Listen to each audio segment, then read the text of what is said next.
Okay, right now I got this all set up to the TV. Now, what you're gonna see firsthand when you turn this on is the two folders that I told you to put on the SD card. The EDFC folder, which has the firmware in it, and the ROMs. Now, sometimes when you first get it, you're gonna have to press B to confirm and A to select. And we're gonna see the options right now. See, when you press select, you get this main menu, so you get to see the options. Now this is what I would do. Swap A and B to off, because then if you leave it on, B is going to be to confirm and A is going to be to go back. And this was confusing to me at first. And you know how NES is A to confirm, B to back. And reset to game. There's some combination you can do. I guess I don't know what this does. File sorting. I'd leave this on because leaving it off is just, I think it's gonna make the file sorted the way you copied them to the SD card and not in alphabetical order like they should be. Audio mixing, this doesn't really do anything. And the cool thing about the Everdrive is if you're a person that, you know, finds certain games difficult, you can turn save states on and do like an emulator and see there's save state key and load state key. But I'm not really a big fan of save states. I like to play the games, you know, the way they were meant to be played, no save states. Alright, so out with the option. We're gonna get into the folder. Now you can do cheats on here, which is just Game Genie codes, as if you had a regular Game Genie. And I'm pretty sure they all work. I haven't tried it yet, and I never had an NES Game Genie, but I have a Super Nintendo Game Genie, which I'll show in a different video. And see, it says cheats enable. That's only if you type the codes. Device info, or just the firmware information. So mapper info, this just pretty much shows the amount of mappers that's supported. Now mappers are what gets certain games to run. So you know how the Super Nintendo has like the Super FX chip and all that kind of stuff on the cartridges. The NES has something different called mappers, and not everything is supported. So what's not going to work is what I've seen on a compatibility list, which you can find online, is only really obscure Japanese games don't work properly. But everything that I've tried and that I had and care to play on here works. And I'll get to more to that when I actually play the ROMs. About, just, if you go to about, you can check the controls. As you can see, this is the default controls when you first use the Everdrive, and I didn't know of this, so I was confused when I first played it. Now let's go to ROMs. See, this is the way my folder is set up. Let's just go to an ordinary ROM. Let's go to, as you can see, this is the ROM list. Now it only shows a certain number of ROMs on the screen. So in order to see the rest of the ROMs, you're going to have to press left or right to go forward, backward, go down the list. I'm just gonna go to Super Mario Brothers, something that everybody knows how that game works. Go to the basic Super Mario Brothers.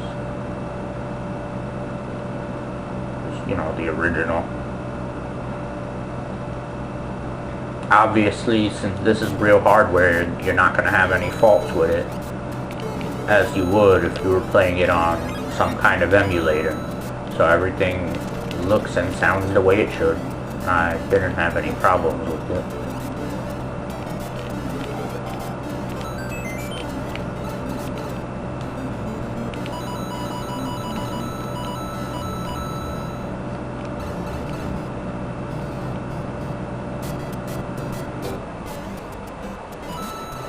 Fun.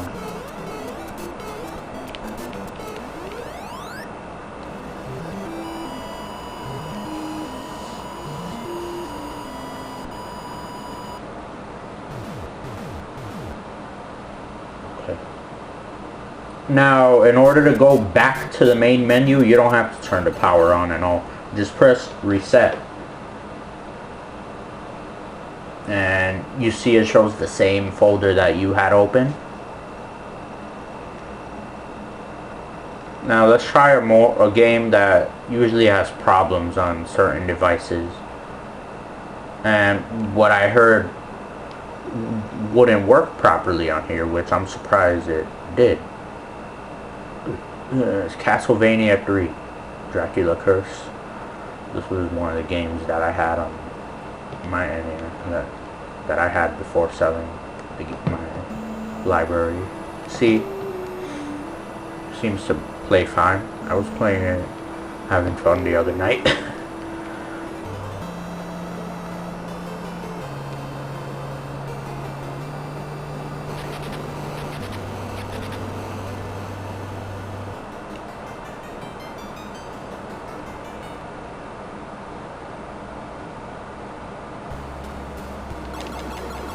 Just gonna a random name, press start.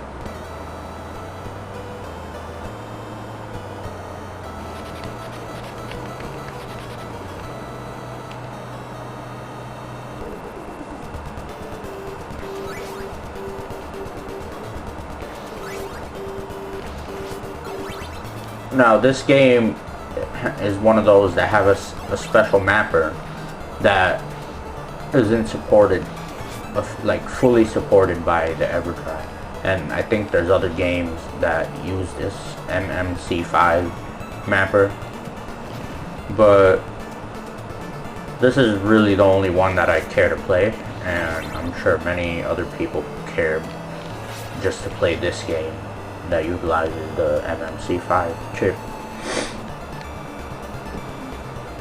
Okay, let's go back to the menu. Now, this is region free, so if you live in Europe and have a PAL NES, you can play PAL ROMs. Now, obviously, they're going to play faster than they should on my NTSC system, so I'm going to show you that.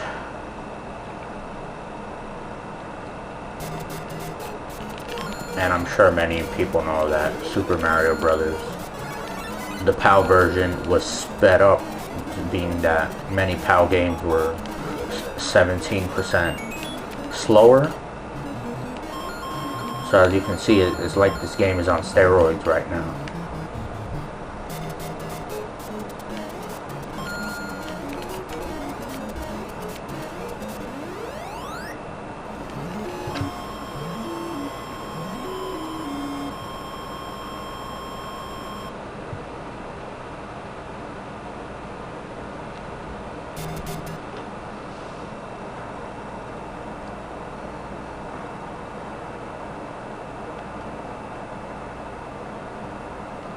This also does play Famicom disk system games, but obviously since I'm playing on an NES, I'm not going to have the proper sound hardware that the Famicom disk system had. Now I'm going to show you an example of I'll show you Zelda 2. It utilizes the enhanced disk system. Sound pretty well. See, it automatically loads. You don't need the the BIOS files. As you can tell, since there's no FM sound, you're not going to hear the intro very well. It's going to sound broken.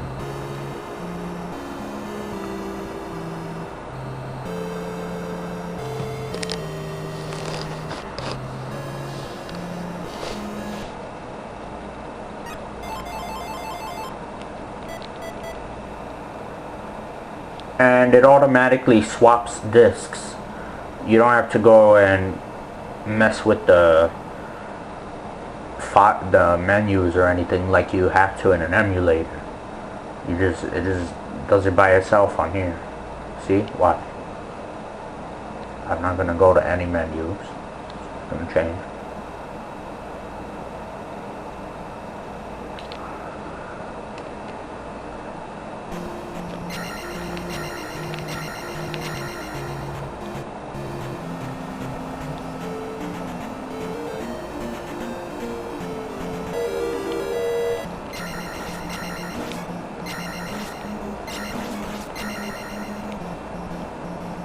I'm gonna die to show you that the FM sound doesn't really work properly.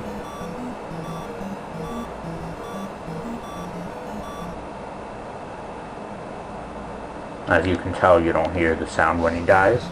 So enough of that. And every time you exit a disk system game, it does that. Now, what's cool about this is that you can play ROM hacks. I'm going to play this Mega Man 2 ROM hack, which is really hard. It's called Rockman No Constancy. I can't remember when I found it. It was like 2011. I was really into Mega Man, so I just wanted to try it out.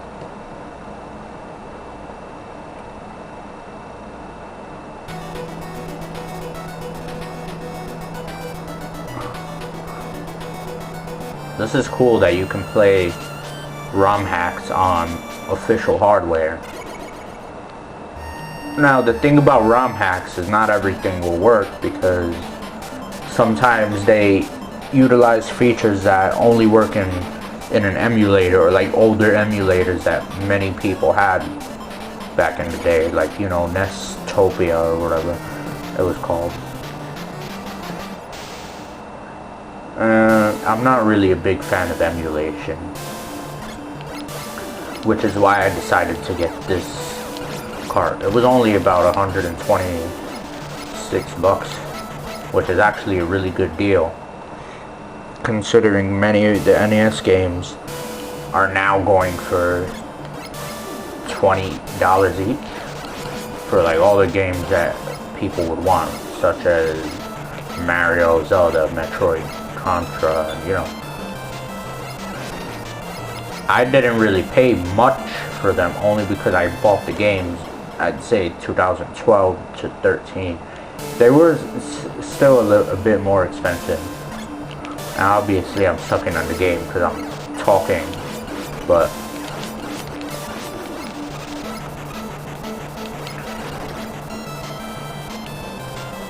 like, to keep buying more games for the system, it's like too much for many retro systems, like the Super Nintendo and the Sega, and Nintendo 64 is expensive too. See how much Conker's Bad Fur Day goes for? $80. And now, I'll get into the high retro gaming prices in a different video. I don't want to go on and rant about that now. But it was because of that I decided to sell my NES collection and buy an Everdrive.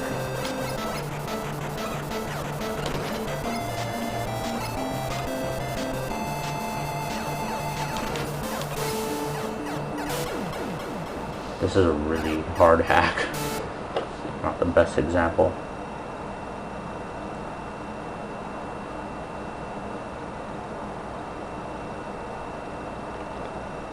Alright, now I'm gonna show you what happens if you try to play a game that isn't supported. Now I found that this game, it uses a special mapper. I don't really know what mapper, but this is Super Mario Brothers, Tetris, and some soccer World Cup, Nintendo World Cup.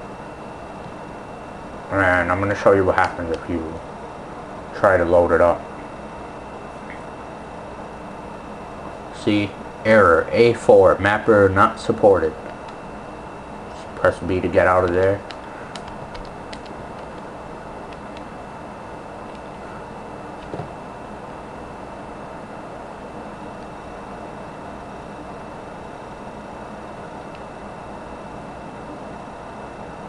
I just loaded up a cool hack, Mega Man in the Mushroom Kingdom, which is a hack of Mega Man 1 with Mario Brothers, with Mario series graphics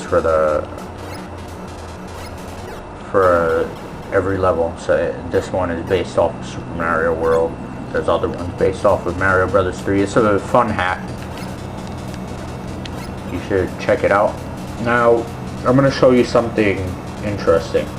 I'm going to go back to the menu. I'm going to press the start button. I'm going to go to a different folder. Press the start button. And it just loads up the last ROM that I played. Now, I don't know if that's true if I turn it off and back on. Let me try that now.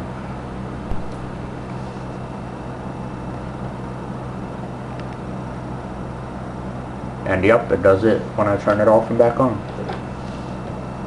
Now, I haven't tested the save state feature out yet, but let me just do it for this video. As I said earlier, I'm not really a big save state fan.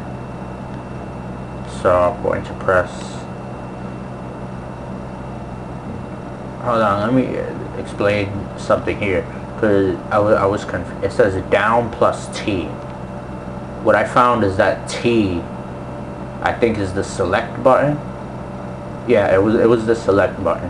So I'd be pressing down and T to make a save state, and up and T to load the save state.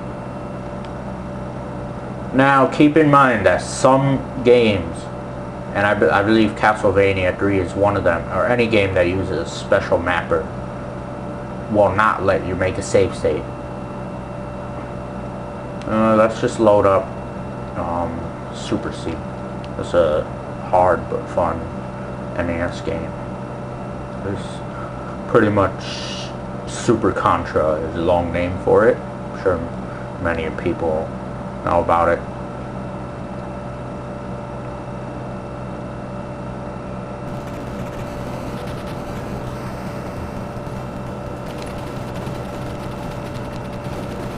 Try to make a save state.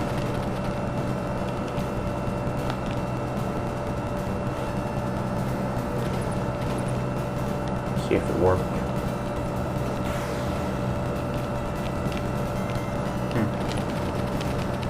I might have not been pressing the right button.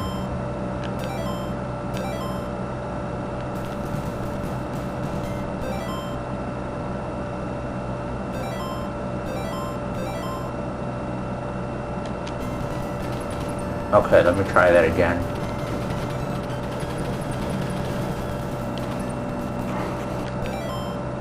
Yep, as you can see, I just loaded the save state that I made. I made a save state while I was here ducking. I don't know if you kept seeing the screen pause and flash, but I just loaded the save state.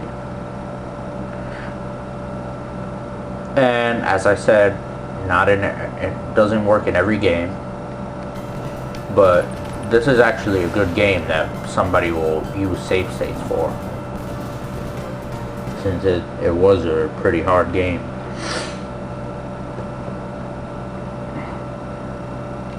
Options, turn it back off because I don't really care about it. Turn the file sorting off, see what that does. Well, yeah, I turned the file sorting off, and see, this is how my folders are sorted out. the order I made the folders in, not really the correct order. Let's see. Okay, now it's back to normal.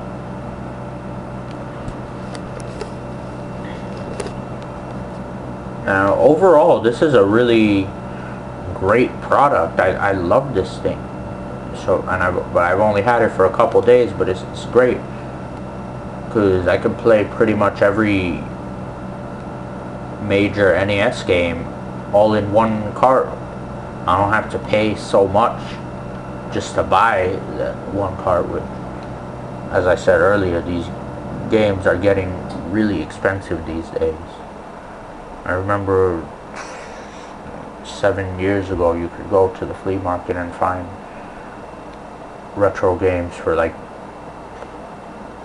less than $10 each, like for even like all the good ones. No.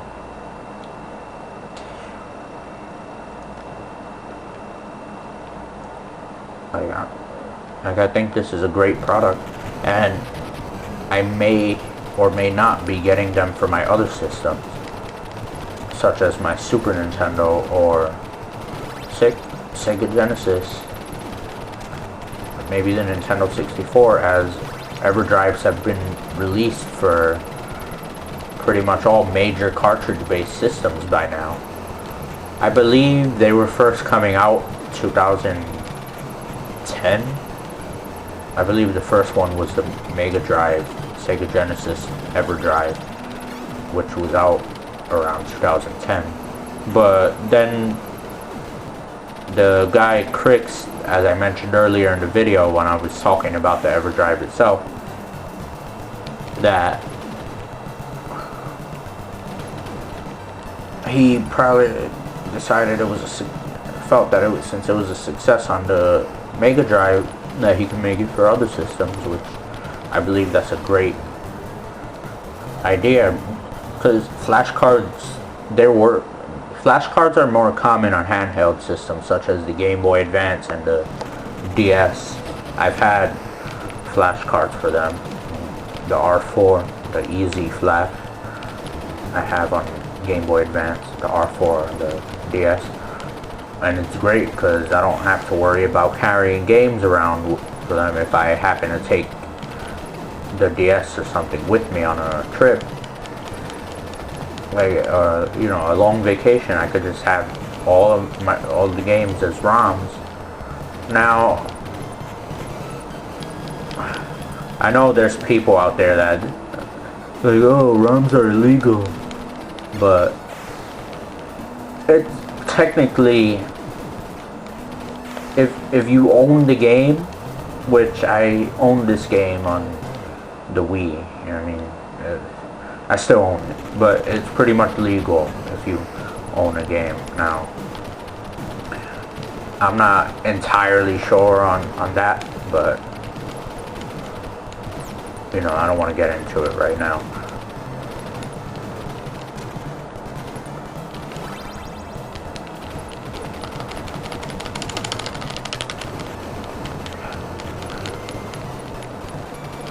But as I said, being that every game doesn't work, it's not a full replacement for cards. Now, if I were to get an Everdrive on my Super Nintendo, I know that Super FX games such as Star Fox and Yoshi's Island and Doom aren't going to work, as well as other games with special, like I think the Mega Man X 2 and 3 have the special, I don't remember the name, that it was a Capcom only thing, and it was only in those two games. But there is another cart out called the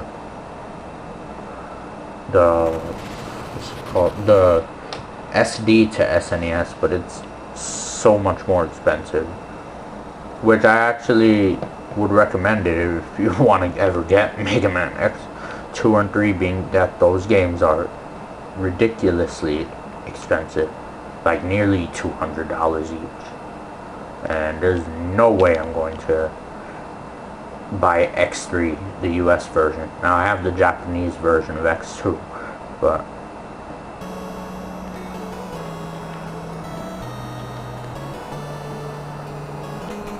and the Genesis has the Everdrive as well, which I believe it works with every game except Virtual Racing, which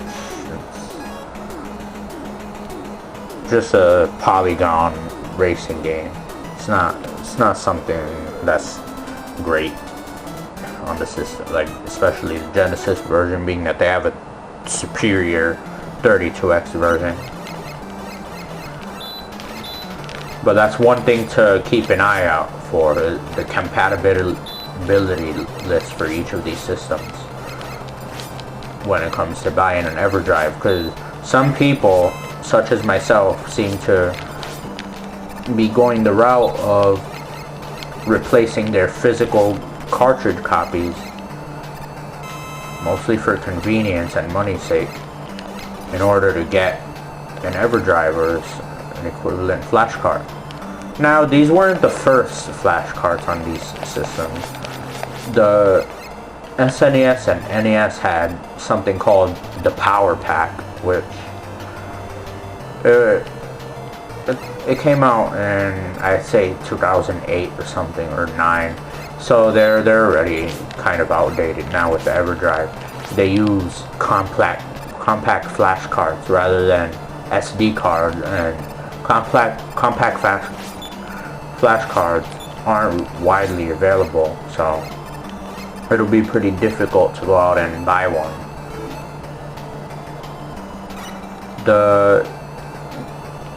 They also had some kind of floppy disk flash cards back in the day, which is actually how they dumped ROMs, which I find that very obsolete, since most people don't even have a floppy drive on their computer.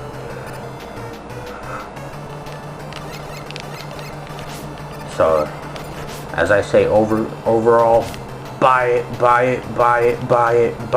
today. The Everdrive N8 plays pretty much all major NES games. Now, if you live in Japan and have a Famicom, they have the Famicom Everdrive, which is pretty much the same.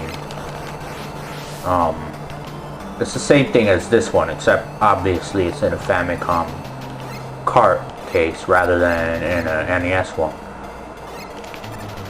And what I heard was different is that it uses a micro SD card rather than the regular SD card that this uses.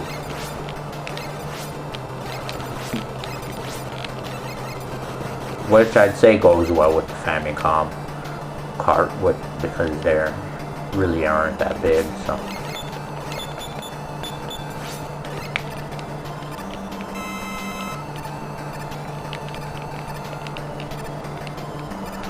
Alright, so for the last couple minutes of this video, I'm just gonna play through Top Man on Mega Man 3. This is one of my favorite Mega Man games. I played it. I have it on my Wii, the Wii Shop Virtual Console. This and Mega Man 2 are obviously nearly everyone's favorite Mega Man games, but they're no exception to me. I love these games as well.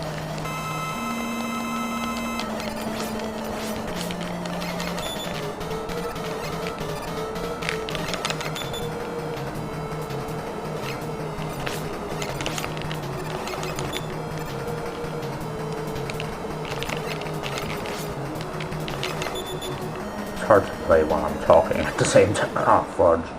Yeah, it's hard to play while talking at the same time.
Alright, so I think I'm just gonna conclude the video here. You know, it's getting kinda late, so